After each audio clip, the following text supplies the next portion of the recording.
Titans and Trailblazers is brought to you by the MNC Group.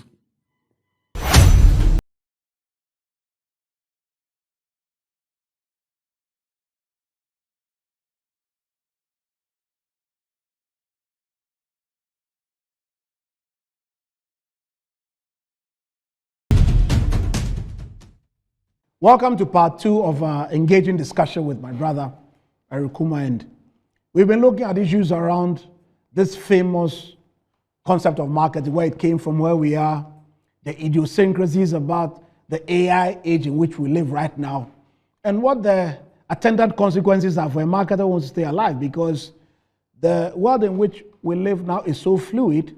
If you are not awake, you snooze, you lose. It is what it is. So please, stay tuned for more of Titans and Trailblazers. We'll be back very soon.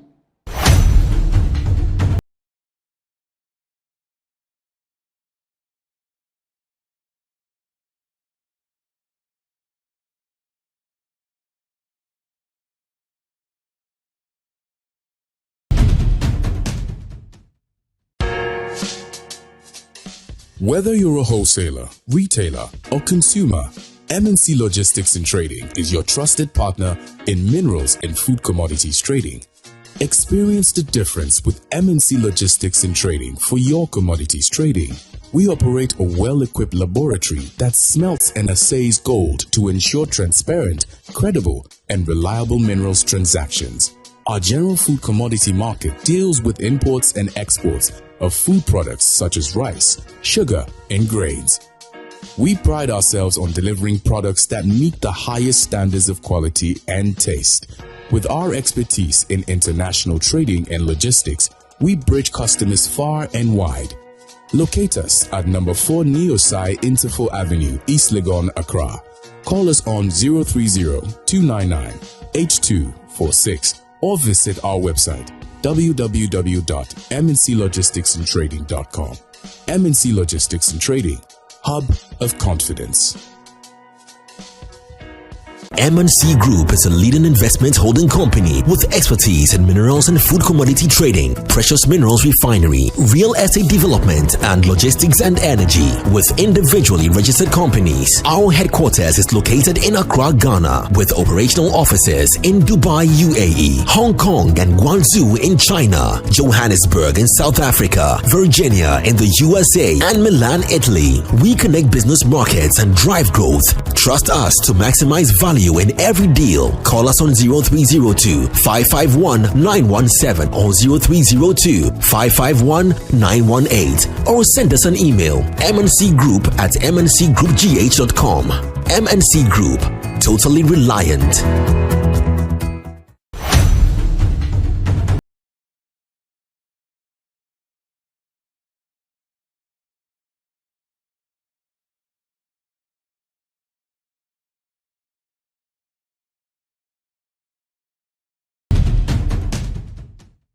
So, welcome back. You know, I told you we did a trilogy of books looking at higher education marketing in Africa, and it was inspired by my brother, Emmanuel Mogaji, excellent marketing scholar who is sitting at the University of Kiel in the UK. And we did the first book looking at strategic marketing issues. This is the second book, the trilogy. It's called Understanding the Higher Education Market in Africa. So, what we try to do in this book is that we say Africa is vast. The notion that one size fits all is very erroneous. You see, I've had the blessing of traveling this continent. Look, I've been to universities in Algeria, been to universities in Kenya, I've been to universities in Burkina Faso, been to universities in Nigeria, been to universities in Kenya, I've been to universities in Bloemfontein in South Africa, I've been to Namibia, I've been to Malawi, and I can tell you one size doesn't fit all. So if you are managing a university in Africa and you're watching this show, please, I want to, I've always wondered why universities don't appoint CMOs. A year or two ago, the Lagos Business School appointed a CMO.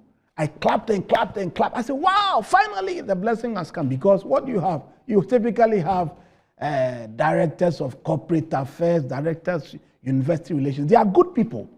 But marketing goes beyond PR. Marketing goes beyond when you have a crisis, then you rush to a radio station, they are talking. No. Marketing is a more systematic approach for understanding consumer idiosyncrasies and crafting propositions that always deliver higher value than anything the customer is paying for in respect of the offering you give to them. So it encompasses a wider range of matters than just a press release or going to shout when students say they are going on strike. No, but let me just get to the book. So in this book, what we did was that we took country perspectives, and then we took certain thematic issues and dealt with it in a very interesting way. In chapter 1, we addressed the issue of understanding the market in higher education in Africa. And I can just read some 1 or 2 paragraphs so you see that we are serious in the book. The very first thing we say is that the African continent carries the blight of colonialism brought to bear by the European imperialist countries. Very interesting way to start.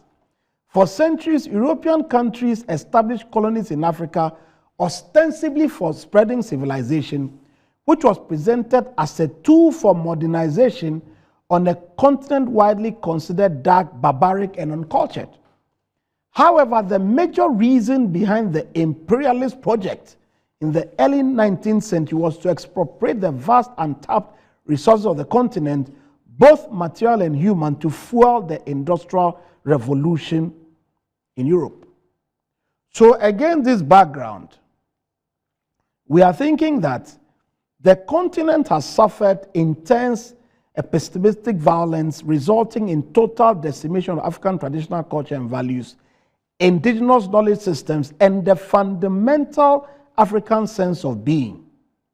Even the dreams of the people of the continent were captured as Africans who were being taught to hate themselves and each other, to deprecate their sense of being, and to aspire to white values, culture, religions, education, and other social values.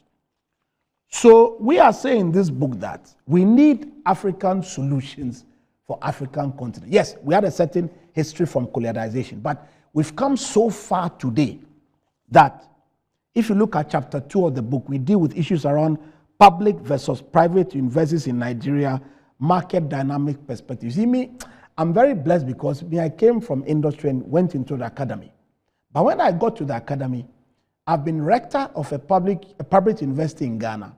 Then I've been deputy vice chancellor of a private university in Rwanda. But I've also been deputy vice provost of a public university in Ghana and director of institute advance of another public university in Ghana. So private, public, I understand the nuances. And sometimes you find that because private is not subvented, they need to do much more to survive. But when I check the quality of marketing communications, private versus public, both leave a lot to be desired, except for certain bright spots like an Ashesi, for instance, or a Lagos Business School in Nigeria, or a Strathmore Business School in Kenya, or University of Johannesburg in South Africa. They are the few shining lights of people who understand marketing from the central value driver perspective, that it's all about the customer. So the brand comms become a certain support for delivering on the customer journey. We don't put adverts out because we are going to recruit. No, there are systems you need to put in place. So in chapter 2, we are looking at public versus private sector universities in Nigeria, market dynamic perspective. Then chapter 3, we are looking at government policies on education in Africa. So I understand a few days ago, in my famous country called Ghana, a certain committee has finished a report and sent a report to the president based on some education dialogue we had. And they have over 200 recommendations. When I saw the report, I was like, oh, I pray that there are clear customer issues, clear marketing issues, clear marketing technology issues, clear issues about how to do marketing dashboards. I was just praying that by some miracle, they'll put our issues there, because you see, anytime I travel around the continent, I smile because sometimes the university people think, as a Bob, all he knows is marketing. And I can explain to them that it's not Bob who's doing marketing. I tell them that they should go and look at the Oxfords, the Cambridges, the Harvards, the Penn States. Look, I was at the University of North Texas in 2012. When a guy, 2012, I was teaching a global marketing class there. And a guy gave UNT $20-something million. I was in America in 2015 when a guy called Paulson gave Harvard $400 million. Harvard ran a campaign from 2013 to 2018 to raise $6.5 million. When they were done, Harvard had raised $9.8 billion. B with the B, not M, don't confuse the B and the M. Harvard understands marketing, life and death. Look, you visit the Harvard website and see. They have certain segments, they have sub-components, they have Harvard Club, they have... So marketing is not Bob who is saying market. When you say Bob likes marketing, it's not just Bob. Universities need marketing like a life and death issue on the continent of Africa. Chapter 4, we talk about addressing the challenges of higher education in Africa, the role of African governments, the Africa Development Bank, and business corporations operating in Africa. Chapter 5, we discuss understanding Islamic private universities in Africa. You know, sometimes when you have a Christian university, the idiosyncrasies are a little different. I know quite a number of Christian universities, and by the same token, when you have Islamic universities, the idiosyncrasies are different.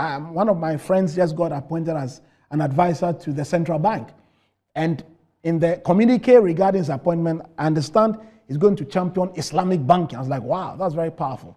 Because he gave an inaugural a few months ago, he talked about an Islamic bank is supposed to be interest-free banking. So we are just waiting to see how to pan out. So Islamic universities and Christian universities have a certain extra overlay, which needs to be worked into their brand propositions and how they carry out marketing. Chapter 6, we talk about partnerships with universities in South Africa, challenges and opportunities for student and staff mobility. Chapter 7 is marketing higher education, creating value for refugee students. Very interesting chapter. You have to go to Amazon and buy this book now. We need to create value for refugee students. Number 8 is marketing higher education through work readiness programs. Chapter 9 is paving the way for world domination, analysis of African universities' mission statements. That has a bearing on your marketing posture. Number 10 is typology of Nigerian universities, a strategic marketing and branding perspective. Chapter 11 is university league tables and ranking systems in Africa, emerging prospects, challenges, and opportunities. Then the last part, which is part 4, chapter 12, deals with training the marketers for implementing new marketing strategy, a case from the University of Ghana, which is my home university. You have to buy the book. Chapter 13 is marketing mix in a heterogeneous higher education market, a case of Africa. Chapter 14 is marketing Muslim universities, challenges and opportunities with specific reference to the African case. Then we'll wrap up in chapter 15 by looking at marketization in higher education in Africa, new directions for a decolonizing continent.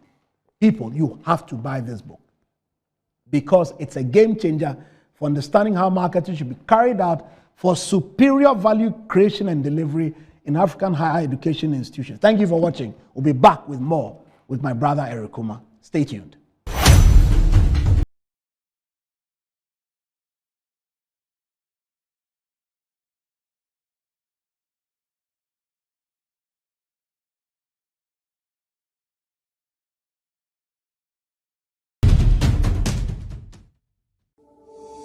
Finding the ideal property shouldn't be a daunting task. With MNC Properties, property sales, rentals, and management is a walk in the park. We believe everyone deserves a place to call home. That's why we specialize in providing affordable housing options under our flagship project, Fresh Property Joy, specifically designed for low and medium income earners. Our range of customizable homes includes 2 to 3 bedroom standard and executive options, all meticulously crafted using innovative interlocking brick technology. We offer flexible payment options tailored to your individual needs, plus litigation-free lands in vibrant and upscale communities that presents the perfect opportunity to build your dream home.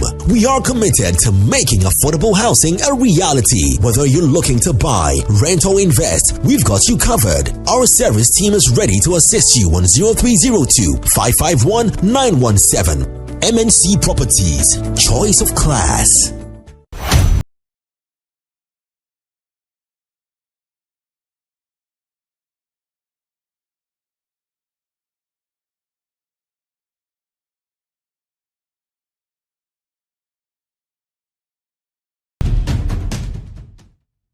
Welcome to the engagement part, and welcome to the part where we get into the serious matters after the book monologue. And like I alluded to in the beginning, today we are doing the part 2 of our engagement with Eric. And if you follow the series, in the last episode, he spoke about role, task, context, and output. And I said I was going to take off from there in the second part. But before we get to that, let me ask him why AI is now so important for every functional business area in the modern organization. From HR to finance to marketing to accounting, why do we need AI so much? Give us some 3 or 4 compelling reasons. Right. History is very clear. Technology moves in waves. And when a certain wave arrives, you will not succeed if you fight it. That's it. Or if you resist it. That's it. Rather, those who jump on it and go with it are the ones who go far. Indeed. That mindset shift is very important. Indeed. So when people approach AI with that right mindset to say that this is a technology shift that's arriving, what I need to do is to see how can I jump on it, how can I ride it to my benefit. That is really where everything starts from. And it doesn't matter what organization you work for. There is always somebody out there who is using AI to get better. Indeed. So long as you're in a competitive... And outcompete you. Exactly. So long as you're in a competitive world, every day you don't use AI, somebody out there is using it and getting better. Okay. So you have to use the technology, ride it to benefit your organization. And when it comes to possibility, it opens possibilities. So let's take, you come from an FMCG background. So when you take route to market issues, for instance, how will AI help you along that journey in your estimation? How could it possibly help you when you are plotting your new route to market? Maybe for a product you've introduced and you want to get it to market with a certain speed and a certain functionality. What would you do? Yeah. First, there is the planning for the route to market. Then there is the logistics of going to market. Then there is other things like shopper, side of things. Each of these, people are already applying AI tools to get better. If I take planning, for example, people will typically in an FMCG have an Excel sheet. There will be a planning team. The people call them all sorts of names. Some of them call them SNOP, all of operations. They have an Excel sheet which has historical performance. So they have a trend, they can plot graphs, they are doing all of this in Excel. If you feed that Excel sheet to any general AI tool, you can spot trends, you can spot your peak seasons, you can do all of this. Now, the AI tools, based on what you fed it, which goes back to the point you made in the previous episode that the quality of the human being is what shows in the quality of the output. Totally. You are so spot on. Totally. Because if you feed an Excel sheet to AI tool and you say, summarize for me, okay, it will summarize and close. But if you are somebody who already has quality, when you feed the Excel sheet, then you're like, okay, find opportunities in this sheet for me. What am I missing? Where are my peak seasons? Where are my breakdowns? Where am I? So the quality of the human being is number one. Tool is secondary. I have a formula. Good work, a good worker plus a good tool, good result. Poor worker plus good tool, poor results. Indeed. Poor worker plus poor tool, even poorer results. That's true. So people must try hard to improve the quality of the human being at the center. Okay. So spotting opportunities and all of these trends and all of that, AI tools can times 10 what people are already doing today with Microsoft Excel in the planning teams. Now let's go to the logistics part of it, the physical logistics. In the physical logistics, there are people have all forms of tools now that they use to monitor things in real time, track deliveries, and do all sorts of things that in the past will be very, very laborious or resource intensive. They can do all of that. But maybe one of the biggest places has to do with the buyer end of things. Mm-hmm. First, you are selling into a shopper, a retailer. If let's say you are selling a physical product, you are selling into a retailer, and from the retailer they put it on shelf, a shopper buys it, and a final consumer consumes it. In managing the account, of that retailer, things like their order levels, their refill levels, triggering points, all of these things, AI tools can help to streamline these things and make them fast.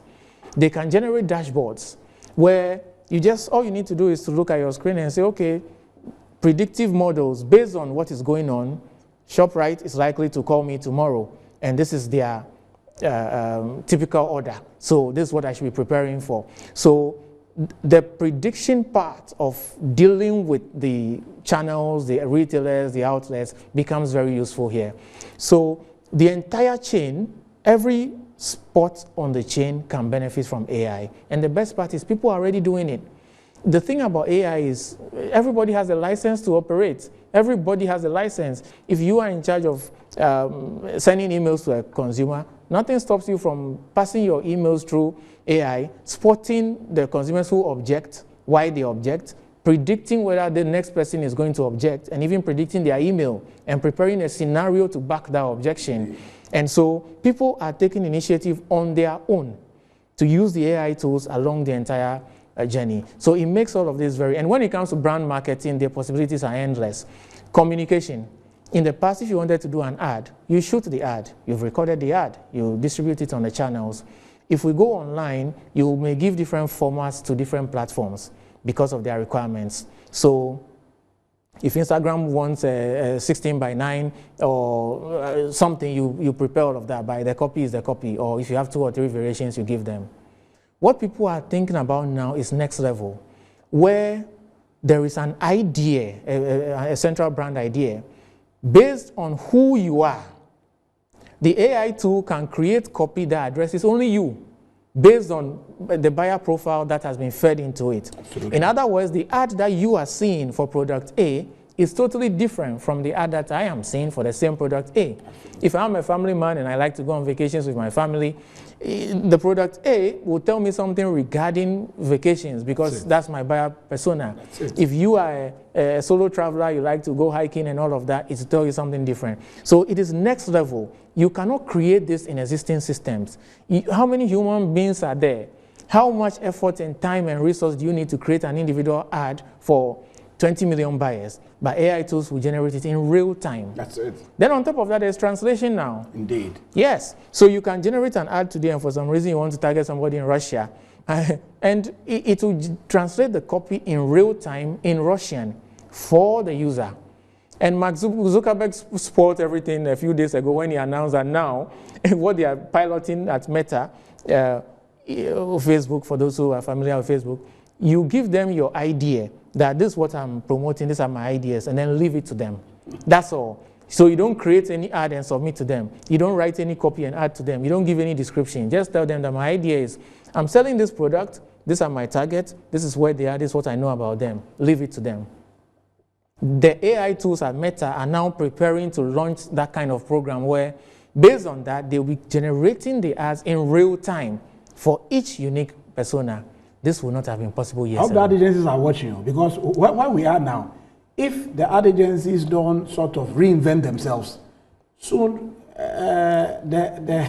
all the copy and the creatives will be produced outside of them. Or am I lying? Exactly the case. But that then goes back to the point you made earlier about the quality of the human beings. That's it. If you work in an ad agency and you are watching this program now, you should be thinking, with all that I know, how can I use AI to even get better? Always remember, AI can automate repetitive tasks. I agree. AI can take away laborious tasks, to borrow the prof's words. I agree. But there's something AI cannot do. Your lived experiences. Yeah, and they can't think originally. Exactly. Yes. Your lived experiences, meaning, you grew up in Nima, the places you played football, the conversations you had with your dad. Those are lived experiences. AI cannot do them. So if you are a creative person and you write copy, you do design, you must be thinking, okay, how can I keep my lived experiences as what makes me unique? Then how can I use AI to amplify what I'm already good at? So that you create, even if I take a design, for example, if let's say you sketch an original design based on something your grandma told you, AI was not there when your grandma was telling you this. You are the only one who knows what your grandma told you, so you've sketched it. Now, how can you use AI to scale it up, turn it into a design for a fabric, turn it into a design for a mobile phone case, turn it into a design for a musician's album cover. AI will do all of that in minutes. But the original idea came from you. So the thinking is always own the things that make you uniquely human, then use the tool to amplify and become even greater.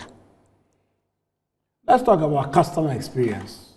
Issues around chatbots, automated replies, issues around customer profiling, and be able to do better on the customer journey. I think there are tremendous opportunities as well. What do you think for superior customer experience delivery? What can AI do for you?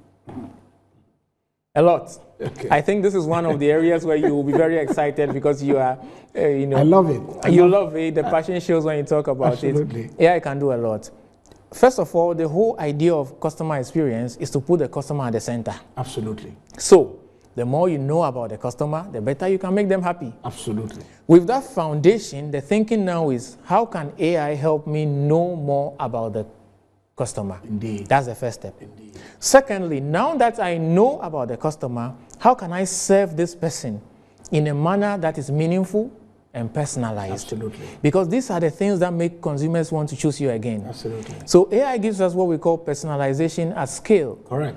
Meaning that I can personalize something for you, Of course. which doesn't apply to me. Of course. I can personalize something for Kofi, which is not relevant to Amma. Right. So in this area, knowing who the buyer is, let's just use buyer loosely, knowing who the buyer is, AI has a lot of advantages. You can know a lot about the buyer, their shopping habits, their frequency, spend per trip, all of these fundamentals. You can know all of that about the buyer. Based on this now, you can forecast, or more or less you can predict what they are likely to need even before they need it. So once you know that this is what the person needs, the question then now is, how do you satisfy them at scale and in a manner that's personalized? And in this area, later I will share a bit more about levels of adoption of AI. In this area, banks, you notice there was a time, I don't know who forced them or who said what, but all of a sudden all banks had a chatbot on their website. Yeah. It was like a fashionable thing. Yeah. It was like a fashionable thing. Yeah. So banks, all banks had a chatbot on their website. So a chatbot is good because it doesn't sleep. Wherever you are in the world, once you have internet and you land on the bank website, you can interact with the chatbot. Indeed. But there's a trick. There are different levels of chatbots. Of course. The ones on the banks are, let's call them basic. They can do a predefined list of tasks. Indeed. You can make a complaint, raise a ticket for an issue, those basic things. There are even advanced things which are yet to come. But when you have all this, I don't have to wait till 8 o'clock in the morning or 9 o'clock in the morning to call a bank to resolve something. If a chatbot can do it for me at 2 a.m. and I happen to need the service at 2 a.m. So all these little tools help to allow organizations to serve their consumers better. And when it comes to complaints too, it's another world of possibility. If somebody makes a complaint, there is what is called sentiment analysis. Correct. Somebody can say something, but what is being said behind what is being said is another thing. That's where the action is. Exactly. AI tools have been trained enough, some of them are quality enough, and they've analyzed a whole database of complaints. Correct. And based on that, they can spot language that people use, and they can tell the real sentiments of people. Absolutely. And that allows you, the brand, to serve them better. So you can see that in the area of knowing more about the consumer, personalizing at scale, complaints, accessibility, in all of these areas, AI can do wonders for customer service. But on the issue of sentiment analysis, even before AI came, I used to tell everybody the last 25, 26 years that if you are an astute service champion, your brilliance is not at spotting overt issues, it's at spotting covert issues, because the magic is in the underlying issue. So even before AI came, I used to say, look, the champions are the covert people who can sort of read between the lines and be able to ascertain that, no, your issue is far more deeper than you are speaking to it. Exactly. That's what the action has always been. I think AI now gives you enhanced capacity to spot these things. So if at the level of just taking just surface level overt matters, then I don't think you've arrived. So I think you're totally on point. Exactly, Prof.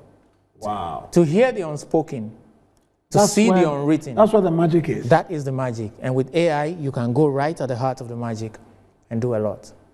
Okay, so what about issues around sales? How do we sell more using AI tools? Because, sales is the lifeblood of business. If you are not selling, you are dead. So what can we do with sales to move people from high pressure selling to more nuanced, customer-centered? The thing with selling is that if I don't feel pressured, usually I buy. If I feel as if you are stressing me, I might not buy. In fact, it might become repulsive to me. So what can we do, generally speaking, with AI to improve the sales processes? Right. So when you think of sales in an FMCG context, there are parts to it. Okay. There is the identification of a need as a spot. There is the order itself. There is the order fulfillment. Then there is the product or the sales completion. If you look at it like a journey, somebody has a need. They shop around, they settle on you as for whatever reason. They make their order, they get it.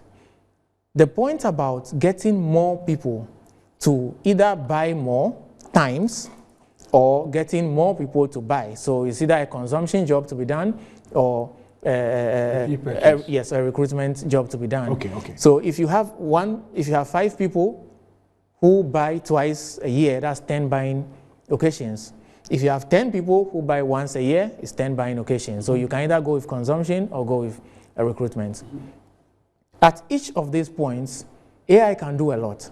First, when it comes to the point of people identifying their needs, the kind of technologies that we are seeing now are all about anticipating. And that's really where the difference is likely to be in the next few years. Not waiting for somebody to decide that I need a book, I go get a book. Rather, it's about anticipating what the person needs. And so to anticipate, it again goes back to the more you know about the consumer, the more you can anticipate their needs. Then now, I'm sure people have heard that shopping has now been integrated into the common chatbots, especially for paid plans. So if you are on, let's say, the common ChatGPT now, and you are talking about maybe, I want to research new kaftans to go and match Prof. Hinson and his usual colorful dressing. You find information about new kaftans, all right, but now sales is going to be integrated. So maybe somebody has a kaftan shop on one of the platforms, Amazon, whatever, or our local platforms. It gets in, and it will be stated clearly that it's an ad. So all of these are people trying to anticipate the need of the person before the need becomes an order. Indeed. And it's a major area of development which got a lot of attention. So anticipation is done, to get more. Now, when it comes to the actual process of order fulfillment and make sure, there's a lot of leakage in the process traditionally. Indeed. Somebody makes a call today. A salesman comes on Wednesday, or they don't have the right SKU, or they don't have. All of these leakages can be plugged with AI. Because when you have a system that can monitor what is going on, it can produce the right SKUs where needed. Yes, when you combine it with industrial applications, they have this JIT and all forms of things that will allow you to produce what is needed. Especially in the world of fashion. They have these things now where they have a design, like the beautiful shirt you are wearing, but I can decide to customize it. Oh, you can, very much. And I do it on the app. You build it, Exactly. You build it yourself. And imagine if they wanted to do this manually for 10,000. It will be chaotic. It will be chaotic, but tools can do that now. So all of these things give you the upsell. There's about plugging the leaky buckets first, make sure there are no losses along the chain, delivering what has been ordered first, then you now upsell with all these technologies about customization, doing things on top, order bombs, all forms of things are going on now that will allow people to upsell. So sales is going to, and typically these things always begin with online e-books, books, software, that kind of thing, but it's trickling down as well to FMCG or this other physical. On the issue of e-books, that one Sunday after church, I was feeling adventurous and I went to download some AI tool, Rocket Writer AI, something like that.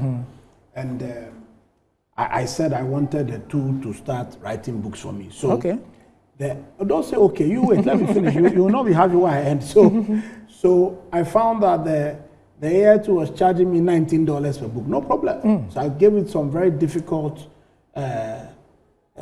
book title like Marketing Strategies for Environmental Management Services. My brother, the crap the AI tool turned out there, I nearly removed the 10 3, but I don't really spend the $19. So I just gave it to God and I said, hey! I nearly said, you shall. What is this you have written? But you see, it's because, like we've been speaking to it, I understand what a good book would have looked like. Exactly. That's how I knew. Can you imagine I was some semi-illiterate person who took the book and lied that I'd written a book and went to launch it? Ooh, exactly. Sure, like, yeah, wow. In just plenty universities you're associated with, they will say, no, your account has been hacked. Exactly. This is not the prof we have. It cannot be me. This is not the one we know. But that was such a poignant example of AI not understanding what you expect and just not having the capacity to deliver on that particular requirement. So I think that we still need to understand that we are central to AI success. 100%. A lot of what you've discussed so far has been FMCG B2C. So now let's take government to citizen services, like all these e-tax, e-this, e-that. How can public sector agencies also improve their efficiency using AI tools, in your opinion? Wow. This is a big one. Okay. This is a very big one. Okay. There are, even before we even talk about what public sector organizations can do to improve efficiency to the consumer, there is a perception problem that consumers have regarding some of these organizations. Okay. If you stop a random person on the street and mention one of these public sector institutions, they'll probably say, oh, they are doing something. People don't even know the detail of what these institutions do. It's the fact. Indeed. But some of them are obvious. DVLA, you go there because you have to get a driver's license. Yes, so those ones, but when you put that aside, so I think the first thing that people need to do, or one of the things that people can, leaders of these organizations can do, is how we can use AI to get the right perception among our consumers. Hold on, before you go. So, sir, I think that a lot of these public sector agencies must also consider a fundamental marketing and IT audit, even before we get to AI, because I think some of them can't even conceptualize maybe what effective service delivery looks like. So I think there are some foundational conceptual issues. So because if you say, okay, so what does perfection look like? What does average performance look like? What does low performance? Isn't that sort of issue also worth considering? Because I think sometimes we might run the risk of using AI to cover basic, maybe IT and marketing discipline. I don't know if that makes sense. And because all these, AI answers to us, but AI enhances us. So what do you think about that? I don't know whether my question makes sense. I agree with you 100%. There is the basics of, in my public sector institution, this is what I'm supposed to do for my consumer. That has to be understood. Indeed. Without any AI, Indeed. Without any technology. Even if there was no technology, if I work in a public sector institution, I need to know that, okay, I'm supposed to do A, B, C, and everybody in the organization must know this. That's one. Then two, the consumer must also be aware. Indeed. That this is what I'm supposed, this is what I'm due from this public sector institution. Correct. You cannot demand what you don't know is your right. Correct. Correct. You cannot insist that do this for me if you don't even know that, am I even in the right place? Correct. So let's tackle those basic problems first before we even talk about AI. Okay. Once we solve those basic problems, we can come back and talk about AI. Okay. So continue. So what can we do with public sector and AI? You were saying, number one. So let's now say that we now are at a place where the public sector organization is clear that they are supposed to deliver ABC. The consumer is also clear that they are supposed to receive ABC. Correct. So now, how can we use AI? The basic principle is repetitive tasks, automate it. Laborious or time-consuming or money-consuming tasks, eliminate them. This tool will make a big difference in large organizations because of the scale at which they operate. Right. The scale is really, really big. And you cannot do something when you have 12 million people on your database, like Ghana Card, for example. Look at the number of human beings on that database. Yes. You cannot manually do something to cost too much. So organizations like that have to think of, what is my list of repetitive tasks? Which of them can I start using AI tools to take care of? Then second, what is my list of money-intensive, time-consuming things which I wish I could do, but today's system makes it impossible. Then let's now start using AI to deal with those ones. If we go in a stepwise manner like this, it will help us. I always advise against rushing these things. People should not be quick to say they want to revolutionize everything overnight. No, it doesn't work like that. People should not be quick to pay for expensive solutions that you don't even know how to use the technology. If you're going to pay $1 million for something, that focus on the basics. Be clear on what you're supposed to do, make the consumer clear. Then throw up a list and say, sending emails to our consumer is hard for us every month. Sending statements of contribution to our consumer is hard for us every month.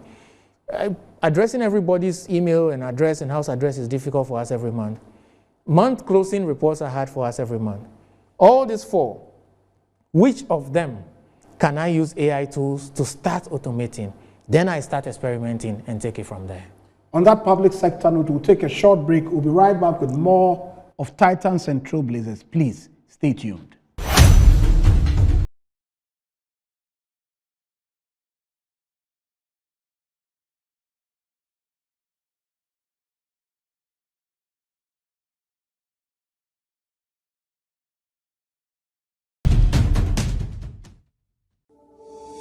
Finding the ideal property shouldn't be a daunting task. With MNC Properties, property sales, rentals, and management is a walk in the park. We believe everyone deserves a place to call home. That's why we specialize in providing affordable housing options under our flagship project, Fresh Property Joy, specifically designed for low and medium income earners. Our range of customizable homes includes 2 to 3 bedroom standard and executive options, all meticulously crafted using innovative interlocking brick technology. We offer flexible payment options tailored to your individual needs, plus litigation-free lands in vibrant and upscale communities that presents the perfect opportunity to build your dream home. We are committed to making affordable housing a reality. Whether you're looking to buy, rent, or invest, we've got you covered. Our service team is ready to assist you on 0302 551 917. MNC Properties, choice of class.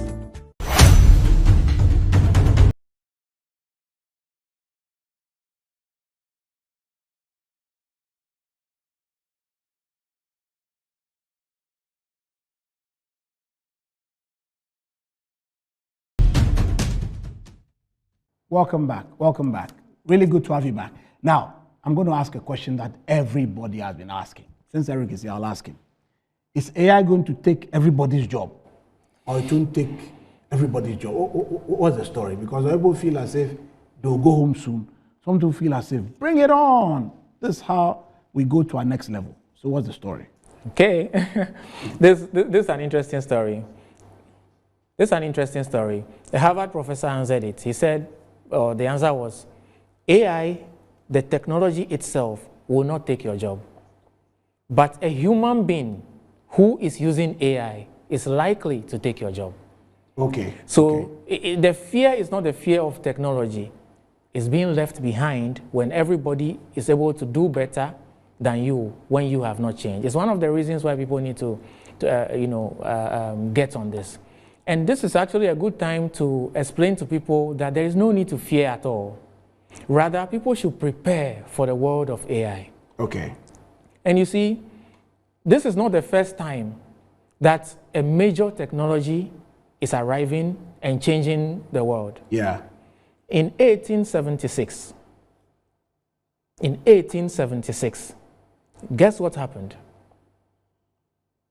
The telephone, yes, the telephone was created. Alexander Graham Bell. Thank you, sir. Yes. The telephone was created, and it's changed how communication was done before. The world accepted it and made modifications to stay with it. It has been with us since then. Okay. 1990s, the internet became commonplace. Everybody had access to the internet. Indeed. The world accepted it. It changed how we work, how we live, and everything. Indeed. In the 2000s, smartphones came. Yes. Mobile phones came earlier, but smartphones came in the 2000s. The world accepted it. It changed the way we live and everything. None of these technologies will come and put a gun to your head and say, use me or I'll kill you. No. But guess what? In the office, they are using it. Your neighbor is using it. In the day-to-day things you do, they are using it. So you are in a place where you are not being forced, and you can decide to resist if you want. But as the world accommodates these things, it is to your advantage to learn how to use them and move forward. So if you are afraid of AI, you are not alone. Many people actually have this fear. They think this is the end of the world. It will come, I'll lose this, I'll lose that. I want you to know that you are not alone. Many people have this fear.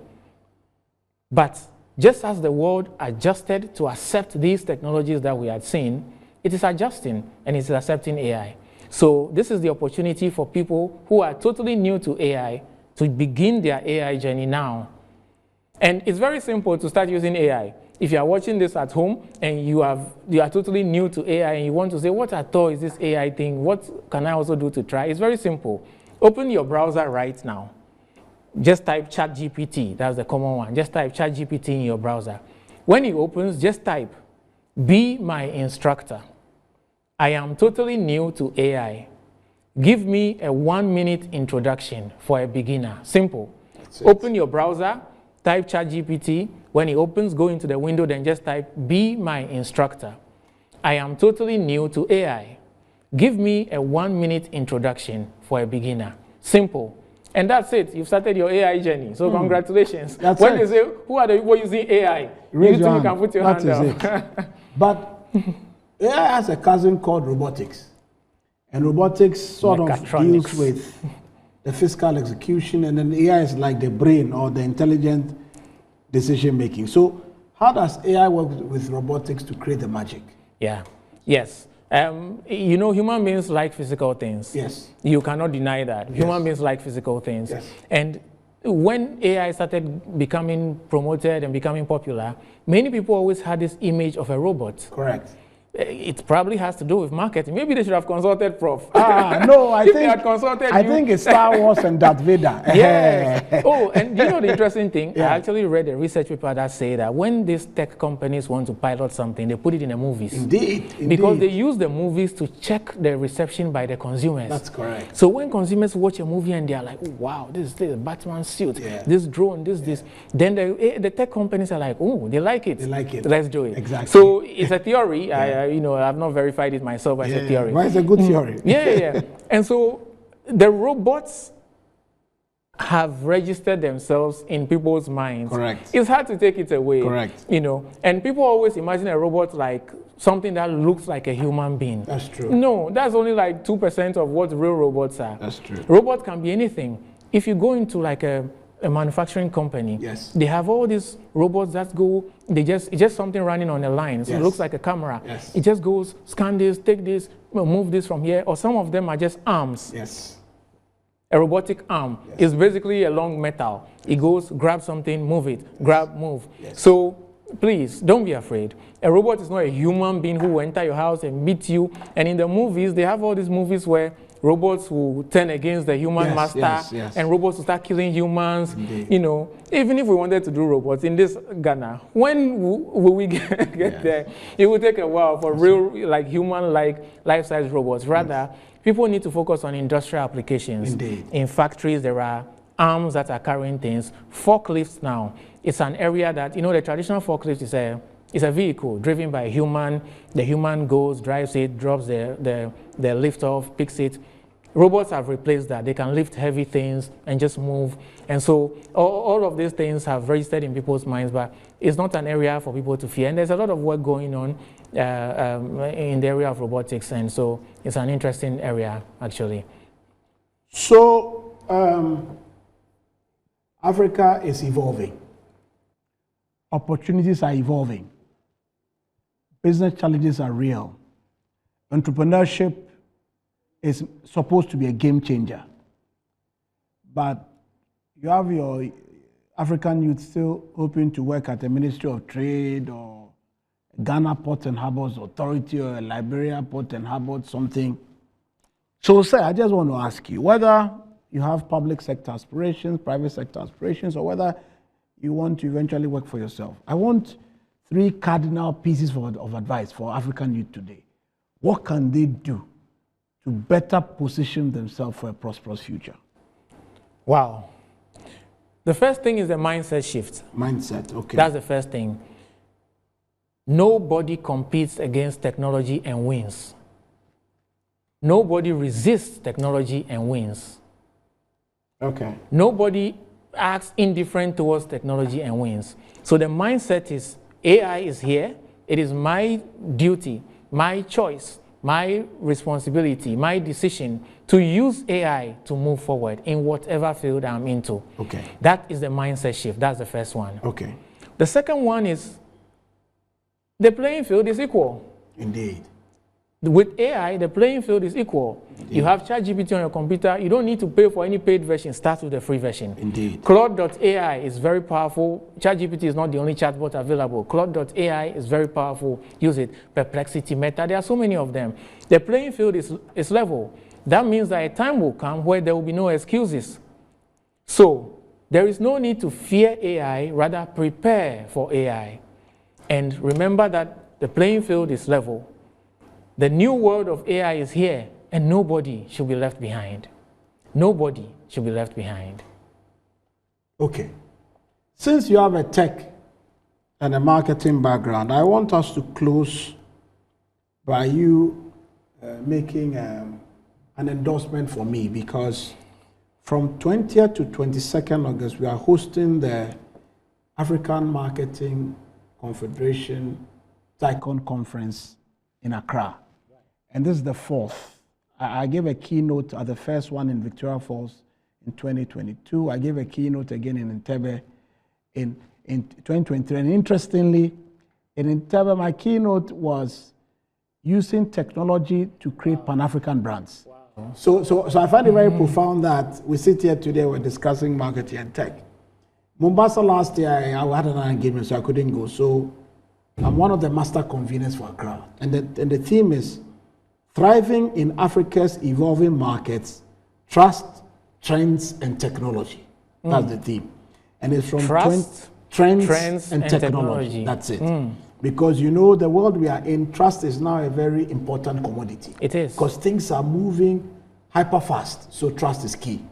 And trends matter because you just spoke about AI will help you to spot trends and predictive analytics and so on and so forth. And tech is a non-negotiable requirement for success in today's marketplace. So what are your thoughts on the theme, and can you give us a small recommendation to Africa that they should come, converge, so we can have the best conversation ever on trust, trends, and technology in relation to how to thrive in Africa's evolving markets? Yes, so I'll do the recommendation first. Please do. And when we are done, Endorse you also give me a recommendation. I will do that, sir. No worries at all, sir. No worries at all, sir. Okay. Yes. So hello, everybody. My name is Eric Kuma. I'm a marketing professional and promoter of AI in marketing. I'm the creator of the Get Ahead with AI training for marketing professionals. The camera, hey. Oh, this one? Yes. Okay. Hello, everybody. My name is Eric Kuma. I'm a marketing professional and a promoter of AI in marketing. I'm the creator of Get Ahead AI training for marketing and business professionals. I'd like to invite you to the upcoming AMC, Africa Marketing Conference, happening in Accra. And the best part is this: my boss, the one and only Professor Hinson, will be on the program. He has spoken at previous editions. He will be in this particular one. And the theme is very important. It is trust, trends, and technology. Don't miss this, and I'll see you at the conference. Fantastic. So, colleagues, this has been the most riveting edition of Titans and Trailblazers. I want to particularly thank Eric Kuma for coming through and eulogize him for being one of the adventurous and next generation marketers in Africa we so admire and cherish. So I want to say that you should keep doing what you do. Thank you. And keep influencing the generation after you as well, because that's how the legacy gets passed down. Yes, sir. So together we can create some magic in Africa. Thanks for coming. And guys, don't forget, when you marry tech with marketing, you get explosive outcomes. Thank you for coming, Titans and Thank you, Trailblazers. Prof. It's a I wish you pleasure. traveling blessings as you fly back to Lagos. Thank you. God Thank bless you, and Prof. keep you, sir. God bless you. Well Thank done. you. Thank you. Good night. God bless you, sir. Thanks for watching. Have a good night. See you again on the next episode. Next on Titans and Trailblazers. People don't realize that nightlife almost stopped in Accra because of those killings. It's the women who do the tofi and yam. It is them who cook the wache that goes in the morning. They go to the markets to feed their homes and everything. Women just stopped. You Contributing. Yes, Just to because be safe. to be safe. Yes. Titans and Trailblazers is brought to you by the MNC Group.